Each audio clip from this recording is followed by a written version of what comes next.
Hello everyone, my name is Ramashray Rai. Welcome at MMC. तो guys, आज के इस लेक्चर में मैं आपको मोस्ट इम्पॉर्टेंट जो आपके वन वर्ड सब्स्टिट्यूशन है जो आपके एग्जाम्स में आते हैं वो मैं कराऊंगा और हम लोग एंजॉय करेंगे, लर्न करेंगे, एक एक वर्ड को समझेंगे और आगे बढ़ते चलेंगे। ठीक, तो देखिए आज का जो हमारा क्वेश्चन है, one who believes in God, वह व्यक्ति जो ईश्वर में भरोसा करता है उसे हम क्या कहते हैं? उसे हम कहते हैं थिस्ट कहते हैं।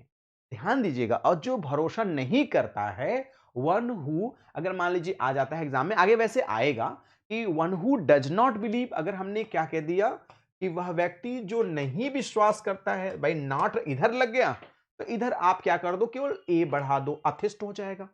तो इसे हम लोग क्या कहते हैं? आस्तिक कहते हैं। आस्तिक का मतलब जो व्यक्ति ईश्वर पे विश्वास करता है, और जो नहीं करता है उसे हम लोग क्या कहते हैं? नास्तिक कहते हैं। कहते हैं ना, वो आस्तिक है कि नास्तिक है। तो कुछ लोग आस्तिक होते हैं और कुछ लोग नास्तिक होते हैं। तो आपका क्या विचार है? Are you theist or atheist? Comment करके जरूर बताइए। Sir I am theist, please. Okay, तो ध्यान से देख सकते हैं आप, थिस्ट वह व्यक्ति जो ईश्वर पे विश्वास करता है, वह व्यक्ति जो ईश्वर में श्रद्धा रखता है, वह व्यक्ति जो ह्यूमन बीइंग में रुचि रखता है, इंटरेस्ट रखता है, उसे हम लोग थिस्ट कहते हैं। नेक्स्ट क्वेश्चन है, आप देखिए पॉइंट है आपका थिस्ट। थिस्ट का मतलब क्या होता है? आस्तिक, ईश्वरवादी होता है। जो व्यक्ति ईश्वर विश्वास करता है, a theist has the right to believe anything. जो व्यक्ति थिस्ट होता है उसके पास राइट होता है, ताकत होता है वो सारी चीजों में बिलीव करने के लिए। ठीक है, नेक्स्ट वर्ड है, वेरी इंपॉर्टेंट है next question, one whose wife is dead. मतलब वह व्यक्ति जिसकी पत्नी मर गई है। भाई, पति मर जाता है तो स्त्रियां विडो हो जाती हैं, लेकिन अगर उसकी पत्नी मर जाए उसे क्या कहते हैं? तो डेफिनेटली उसको हम लोग विडोवर कहते हैं। यानी वह व्यक्ति जिसका जिसकी पत्नी मर जाती है वो विडोवर होता है। ठीक है, तो widower is very important word, बहुत सिंपल है। मैं आपको सरल से, है ना, टफ की ओर ले चलूंगा और आप सारी चीजों को स्टेप बाय स्टेप सीखते चलेंगे, लर्न करते चलेंगे और आपको समझ में आए। ये देखिए क्या है कि हिज वाइफ इज डेड, इनकी पत्नी ये थी, ये एक्सपायर कर गई हैं। अब ये क्या हो गए हैं? ये हो गए हैं विडोवर हो गए। क्या हो गए हैं? विडोवर हो गए, इनकी पत्नी थी, एक्सपायर कर गई। नेक्स्ट वर्ड है a place good for the sick. कोई एक ऐसा प्लेस जहां पे बीमार लोग जाते हों तो आराम से सही हो जाएं, उनको प्रकृति जो है उनको हील करती है, प्रकृति उनको पावर देती है, प्रकृति उनको ताकत देती है। उसे क्या कहा जाता है? उसे रिसॉर्ट कहा जाता है। क्या कहा जाता है? रिसॉर्ट कहा जाता है, जहां पे जाकर के लोग क्या हो जाते हैं? जैसे बहुत बार डॉक्टर ये कहते हैं कि भाई अब मैं इन्हें सही नहीं कर सकता, बेहतर होगा कि इनको रिसॉर्ट पे ले जाइए, जहां पे कहते हैं ना कई बार कि अगर दवा अच्छी नहीं काम करती है तो उस व्यक्ति को लिए हवा अच्छी मिल जाए तो काम कर जाती है। तो आप देख सकते हैं बड़ा ही सुंदर रिसॉर्ट का एक सीन है ना, पहाड़ का सीन है, यहाँ का जो हवा है 100% शुद्ध है और अच्छा है। नेक्स्ट है गवर्नमेंट बाय वन मैन। एक व्यक्ति का जो गवर्नमेंट होता है उसे हम क्या कहते हैं? First you try, then I will tell you the right answer. तो उसे बोलते हैं हम लोग ऑटोक्रेसी। ऑटोक्रेसी का मतलब क्या होता है भाई? कि जो व्यक्ति, एक ही व्यक्ति जो शासन करता है, देखिए लिखा है ना ऑटोक्रेसी, तो एक व्यक्ति का शासन है, ये जो भी हैं सर्वे सर्वा हैं और कोई भी आगे कोई भी पीछे नहीं है, इसे ऑटोक्रेसी कहते हैं। तो बहुत अच्छा वर्ड है ये। नेक्स्ट वन है one who believes, one who walks in one's sleep. वह व्यक्ति जो नींद में चलता है। बहुत सारे लोग होते हैं ना नींद में ही चलने लगते हैं, है ना, तो उसे हम लोग क्या बोलते हैं? One who walks in sleep, तो उसे हम लोग बोलते हैं somnambulist बोलते हैं। बड़ा इंपॉर्टेंट वर्ड है। बहुत सारे लोग होते हैं नींद में ही चलने लगते हैं। आप देख सकते हैं ना, एक इमेज है, he is a victim of somnambulist। ये नींद में ही चल रहे हैं, हो सकता है ये जाएं और लौट के चले भी आए, है ना, तो इसे somnambulist कहते हैं। अच्छा वर्ड है, एक एक वर्ड को पढ़ते जाइए, नोट करते जाइए। नेक्स्ट है a person suffering from nervous breakdown. कोई ऐसा व्यक्ति जो नर्वस ब्रेकडाउन से सफर कर रहा हो, उसे हम लोग क्या कहते हैं? उसे हम लोग न्यूरोटिक कहते हैं। क्या कहते हैं? न्यूरोटिक। जैसे he is a patient of neurotic. तो न्यूरोटिक क्या होता है? If one of these mental gears fails out of place you would suffer from neurosis. ठीक है, उसे हम लोग न्यूरोटिक बोलते हैं, उसे हम न्यूरोसिस बोलते हैं। ठीक, a book or paper written in hand, उसे हम लोग क्या कहते हैं? कोई बुक हो और पेपर हो जो हैंड रिटन में हो, उसे क्या कहते हैं? उसे मैन्युस्क्रिप्ट कहते हैं।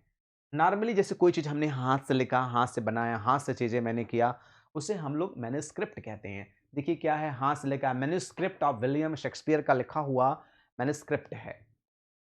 नेक्स्ट क्वेश्चन है कि the practice of having more than one wife at a time, हम लोग क्या बोलते हैं?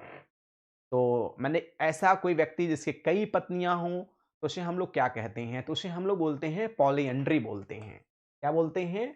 पॉलीएंड्री बोलते हैं। The word is poly, sorry not polyandry, I am really sorry, हम लोग उसे बोलेंगे पॉलीगैमी बोलेंगे। I am really sorry, miss हो गया, आई एम वेरी सॉरी। तो पॉलीगैमी, तो देखिए कैसे वर्ड को हम समझेंगे। सॉरी, पॉली माने होता है मेनी, क्या होता है? मेनी। ठीक है, और गैमोस मतलब होता है मैरिज, गैमोस मतलब होता है मैरिज। तो अगर हम देखें तो हमारा वर्ड क्या बन जा रहा है? Many marriage. तो वह व्यक्ति जो कई शादियां करता है उसे हम पॉलीगैमी कहते हैं। देखिए पॉलीगैमी, ये क्या है? पॉलीगैमिस्ट है, एक शादी, दो शादी और तीन शादी। ठीक है, अब ये तीनों इनको पसंद हैं तो इन्होंने तीन शादी कर लिया, वो पॉलीगैमी होगी। ठीक है, नेक्स्ट वर्ड है one who abstains totally from alcoholic drink, कोई ऐसा व्यक्ति जो शराब से बहुत दूर रहता है, शराब बिल्कुल नहीं पीता है, उसे हम क्या कहते हैं? उसे हम टीटॉटलर कहते हैं। क्या कहते हैं? टीटॉटलर। ऐसे समझेंगे कि जो टी केवल टोटल लेता है, तो TOTAL, उसे ही हम क्या कहते हैं? टीटॉटलर कहते हैं। उसे हम क्या कहते हैं? टीटॉटलर कहते हैं। जैसे देखिए क्या भाई साहब कह रहे हैं, नो ड्रिंक, तो ये क्या है? टीटॉटलर हैं। इन्होंने कहा नहीं भाई मैं चाय पी लूंगा लेकिन ये ड्रिंक नहीं करूंगा, मुझे ड्रिंक नहीं पसंद है, मैं ड्रिंक नहीं कर सकता। तो ये टी टॉलर हैं क्योंकि इन्होंने टी पसंद किया, है ना? तो ये क्या हो गए? टी टॉटलर हो गए, ड्रिंक नहीं करते। अ क्लस्टर ऑफ हाउसेस, जैसे एक के बाद एक के बाद बहुत सारे घर लगे हों, तो उसे हम लोग बोलते हैं हैमलेट। हैमलेट जो होता है, क्लस्टर ऑफ हाउस होता है, आप देख सकते हैं ना, एक के बाद बहुत सारे मकान हैं, बहुत सारे घर हैं, उसे हम लोग क्या कहते हैं? Next, a place where money is coined, कोई ऐसा प्लेस जहां पैसा क्वाइंड किया जाता हो, उसे हम क्या कहते हैं?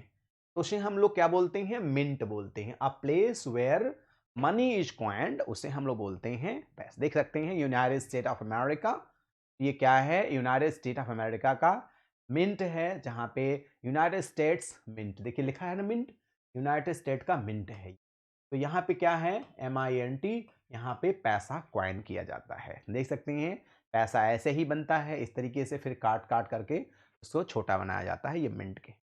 अ प्रोफेशनल राइडर, देखिए a professional rider in horse को क्या कहते हैं? तो उसे हम लोग क्या कहते हैं? डेफिनेटली प्रोफेशनल राइडर को हम लोग जॉकी कहते हैं। आप जानते हैं जॉकी की एक अंडर गारमेंट की कंपनी भी बहुत अच्छी है, माय फेवरेट कंपनी भी है वो। तो प्रोफेशनल राइडर जो होता है उसे हम जॉकी कहते हैं। ये देख सकते हैं आप, ये प्रोफेशनल राइडर हैं और ये लोग प्रोफेशनली राइडिंग करते हैं और बहुत अच्छा खासा पैसा भी कमाते हैं। आप देख सकते हैं madam is also a professional rider. ठीक है, नेक्स्ट वर्ड है the house of an Eskimo, जो स्कीमो का घर होता है वो क्या होता है? उसे हम लोग इग्लू कहते हैं। क्या कहते हैं? इग्लू कहते हैं, उसे हम लोग इग्लू कहते हैं। देख सकते हैं ना, बर्फ के घर में लोग, छोटे छोटे बच्चे हैं, तो ये बर्फ का मकान है, तो इसे हम लोग इग्लू कहते हैं। नेक्स्ट वन है कि one who collects postage stamps, वह व्यक्ति जो पोस्टेज स्टैम्प्स को कलेक्ट करता है उसे क्या कहते हैं? तो उसे हम लोग बोलते हैं फिलैटलिस्ट।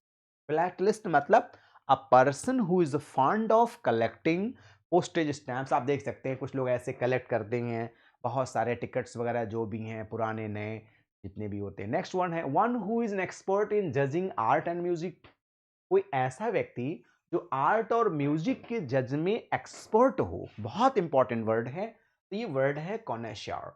ध्यान दीजिए, इसकी स्पेलिंग बहुत पूछा जाता है, CONNOISSEUR। ध्यान दीजिएगा, इसकी स्पेलिंग बहुत महत्वपूर्ण है। कम से कम 2 से 4 बार इसकी स्पेलिंग को आप लोग सीखिए। तो कॉनेश्योर आप देख सकते हैं, ये लोग जज ऑफ आर्ट हैं, कहाँ सही है कहाँ गलत है। तो बहुत सारे ऐसे समाज में लोग होते हैं जो कॉनेश्योर होते हैं। वन हु हेट्स मैनकाइंड, वह व्यक्ति जो मानवता से घृणा करता है, उसे हम लोग क्या कहते हैं? तो उसे हम लोग क्या कहते हैं? जो मानवता से घृणा करता है उसे हम बोलते हैं मिस एंथ्रोपिस्ट बोलते हैं। एक मिनट, सॉरी, उसे हम बोलते हैं मिस एंथ्रोपिस्ट या मिस एंथ्रोप या मिस एंथ्रोपिस्ट कहते हैं, है ना। मिस एंथ्रोप माने होता है मानवता से घृणा करने वाला। बहुत सारे लोग होते हैं जो मानवता से घृणा करते हैं। The art of beautiful hand writing क्या होता है भाई? बहुत अच्छा वर्ड है ये। तो इसे हम लोग बोलते हैं कैलीग्राफी। क्या बोलते हैं? इसे हम लोग कैलीग्राफर बोलते हैं। The art of beautiful hand writing. किसी किसी की हैंड राइटिंग बड़ी अच्छी होती है। देख सकते हैं आप, ये हैंड राइटिंग कितनी प्यारी है, ऐसा लग रहा है ना जैसे किसी ने प्रिंट कर दिया हो। बहुत अच्छी हैंड राइटिंग है। अगला word, the story of a man written by himself.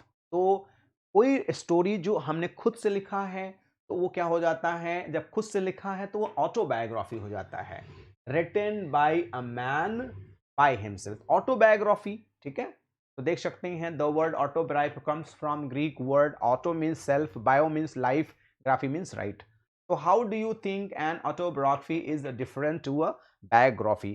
तो बायोग्राफी क्या होता है आप जानते ही हैं। Biography the history of a man written by others, और किसी और ने लिखा तो फिर क्या हो जाता है? वो बायोग्राफी हो जाता है। देख सकते हैं आप, biography and autobiography same situation है।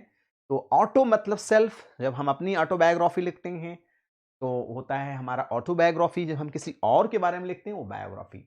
The plants and vegetation of a certain region, जो प्लांट्स होता है तो क्या होता है? वो प्लांट अगर है तो क्या हो जाता है? फ्लोरा हो जाता है आपका। तो हम इसे क्या कहते हैं? फ्लोरा कहते हैं। प्लांट जो होता है उसे हम लोग फ्लोरा कहते हैं। वेट अ मिनट प्लीज, तो मैंने टिक नहीं लगाया इसको। तो जो फ्लोरा होता है, प्लांट अगर है तो वो आपका फ्लोरा हो जाता है। ठीक है, तो नेक्स्ट वर्ड है आपका, let's go for the next word, that which catches fire quickly. कोई ऐसी चीज जो बहुत आसानी से फायर पकड़ लेती है तो उसे हम लोग क्या बोलते हैं? तो इनफ्लामेबल कहते हैं। That which catches fire quickly, तो उसे हम लोग क्या बोलते हैं? देखिए क्या है, बड़े आसानी से आग कोई चीज पकड़ लेती है, right. That which can not be heard, ऐसी कोई चीज जो हमें हर्ड नहीं हो सकती है। एक होता है जो ऑडिबल, जिसे हम सुन सकते हैं, that which can not be heard. तो एक तो ऑडिबल होगा और नहीं सुनाई पड़ता है तो उसे हम क्या बोलते हैं? इनऑडिबल कहते हैं। जो हमें सुनाई न पड़े, ना सुनाई देने वाला, वो हो जाता है इनऑडिबल। जिससे बहुत सारी चीजें हमें नहीं सुनाई पड़ती हैं तो उसे हम बोलते हैं inaudible. Enable to pay once date, अगर कोई व्यक्ति किसी का डेट मतलब कर्ज नहीं पे कर पाता तो इसे हम इंसॉल्वेंट बोलते हैं। क्या बोलते हैं? उसे हम लोग इंसॉल्वेंट बोलते हैं, कंगाल बोलते हैं, दिवालिया। देखे, one who is unable to pay once pay his debts, insolvent होता है। देखिए ये कंगाल हो गए हैं, बहुतों का कर्ज नहीं दे पाए हैं। Next, born of unmarried parents, कोई ऐसा व्यक्ति जो अनमैरिड पेरेंट्स से पैदा होता है तो उसे हम लोग क्या कहते हैं? लेजिटिमेट माने जो वैलिड होता है, इलिजिटिमेट माने क्या होता है? Born of unmarried parents. देख सकते हैं लॉफुल, इलिसिट, लीगल, राइटफुल, है ना। और इलिजिटिमेट जो हो जाता है वो अलग हो जाता है। नेक्स्ट है an instrument for measuring the force of wind, तो क्या हो जाता है? तो डेफिनेटली हो जाता है एनेमोमीटर हो जाता है। तो राइट आंसर आपका क्या हो जाएगा? एनेमोमीटर। तो देख सकते हैं एनेमोमीटर है मेजर द, है ना, speed of wind by comparing the analog signal with a, है ना, प्रीलैबोरेटेड वैल्यूज। तो इसी जो है आपका एनेमोमीटर जो होता है वो फोर्स ऑफ विंड को आंकता है। A book containing information of all branches of knowledge, कोई ऐसी किताब जो हर तरह के ज्ञान को देती है तो क्या हो जाता है? Definitely encyclopedia. जैसे एनसाइक्लोपीडिया एक बुक आती है, वो हर तरह के नॉलेज को देती है। जैसे ये बच्चा है, एनसाइक्लोपीडिया पढ़ रहा है तो ये हर तरह के नॉलेज को गेन कर रहा है, हर तरह के नॉलेज को पा रहा है। अ पोएम ऑफ मॉर्निंग क्या होता है? तो डेफिनेटली वो एलेजी होता है जो पोएम ऑफ मॉर्निंग होता है ना। पोएम ऑफ मॉर्निंग को हम लोग एलिजी कहते हैं। A poem or song composed as a lament, कोई रोने बिलखने का जो पोएम होता है उसे हम लोग एलिजी कहते हैं। नेक्स्ट है a game in which no one wins, कोई ऐसा गेम जिसमें कोई नहीं जीतता है तो डेफिनेटली वो क्या हो जाता है, ड्रॉन हो जाता है। कहते हैं ना भैया आज तो मैच ही ड्रॉन हो गई, ठीक है। देख सकते हैं मैच चल रही है, एकाएक बरसात हो जाए या कोई कारण हो जाए तो ड्रॉन हो जाता है। नेक्स्ट वन है टू मच ऑफिशियल फॉर्मेलिटी क्या होती है, रेट टैप्टिजन होता है। टू मच ऑफिशियल फॉर्मेलिटी बता जब अब ये लगाना वो लगाना ये करना वो करना, तो ये देख सकते हैं ये ऑफिशियल फॉर्मेलिटी है, रेड टैप लगा दिया गया है। सब कुछ बनाने के बाद रेड टैप, इसी रेड टैप से ही बना है रेप टैप्टिजन होता है। जैसे a speech made without preparation, बहुत इंपॉर्टेंट है, बहुत बार एग्जाम में पूछा गया है, तो उसे हम लोग एक्सटेम्परी कहते हैं। जब बिना किसी तैयारी के जो पूछा जाता है उसे एक्सटेम्परी कहते हैं। तो देख सकते हैं student expected to speak on a given topic 1 to 3 minutes, 3 minutes speaking, minute a minute to organize your thoughts, एक आपको समय मिलता है ऑर्गेनाइज कर, start on a topic as soon as it is given, किसी ऐसे टॉपिक पे बोलना जिस टॉपिक को आपको ऑलरेडी दिया न गया हो और आपको बोलने के लिए कहा जाए। तो गाइज आज के इस मैं वन वर्ड सब्स्टिट्यूशन में द मोस्ट इंपॉर्टेंट 30 आपको मैंने क्वेश्चन को डिस्कस किया और बाकी के और इंपॉर्टेंट क्वेश्चन मैं डिस्कस करूंगा। जो बच्चे हमारे नए होंगे वो उनको और ढेर सारे वन वर्ड सब्स्टिट्यूशन के प्रैक्टिस मिलें, वो please subscribe the channel and press the bell icon so you will be notified with our latest videos. So it's my humble request, please and please share the link to your friends, near dear and sweetheart one. And my dear friend, I want to say if you really enjoyed, please like the video. If not, then you can dislike the video, and please pass your comment, valuable comment, and I'll be working according to your comments, it's my promise. So guys, thanks for watching this video. Good day all and take care all.